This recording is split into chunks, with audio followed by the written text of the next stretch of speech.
প্রত্যেক মানুষ নিজের জীবনে দুঃখ অনুভব করেন। প্রত্যেকের দুঃখ আলাদা হতে পারে। কারোর মনে এই দুঃখ থাকে যে সে তার বাবা মায়ের সব ইচ্ছে পূরণ করতে পারেননি।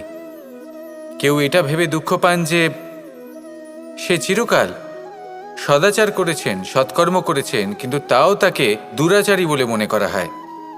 কেউ এটা ভেবেও দুঃখ পান যে তার সামনে যে ব্যক্তি রয়েছেন তার চোখে তিনি শত্রু হয়ে উঠেছেন বা দুষ্ট হয়ে উঠেছেন, যেখানে তিনি হয়তো কোনো অনুচিত কাজই করেননি। এবার এই সমস্ত বিষয় নিয়ে ভেবে নিজের ব্যক্তিত্ব নিয়ে সন্দেহ প্রকাশ করবেন না। যদি নিজের ব্যক্তিত্ব নিয়ে কোনো সন্দেহ থেকে থাকে, তাহলে কর্ম সংক্রান্ত প্রশ্ন করুন যে আপনি যা করেছেন তাতে কি উচিত ছিল, কি অনুচিত ছিল।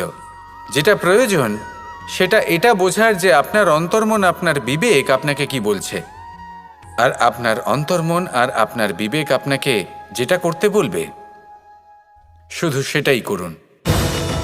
আর তারপরে এই সংসার কি বলবে, কি ভাববে সেসব নিয়ে ভাবতে যাবেন না, কারণ এই সংসার তো ঈশ্বরকেও প্রশ্ন করে থাকে, ঈশ্বরকেও দোষী মনে করে। কখনো কখনো যখন কোনো ঘটনা মানুষের ইচ্ছা অনুযায়ী ঘটে না, তখন মানুষ এটা বলে যে হে ঈশ্বর, আপনি আমার পাশে থাকলেন না, আপনি বড়ই কঠোর, এটা আপনার দোষ।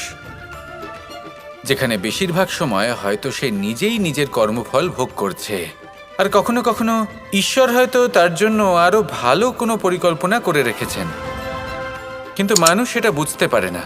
তাই দিনের শেষে যেটা প্রয়োজন সেটা হলো নিজের মনের কথা বুঝতে হবে। আপনার বিবেক কি বলছে শুধু সেটাই করুন, আর সামনে এগোতে থাকুন। আমার সাথে ভালোবেসে বলুন, রাধা রাধা।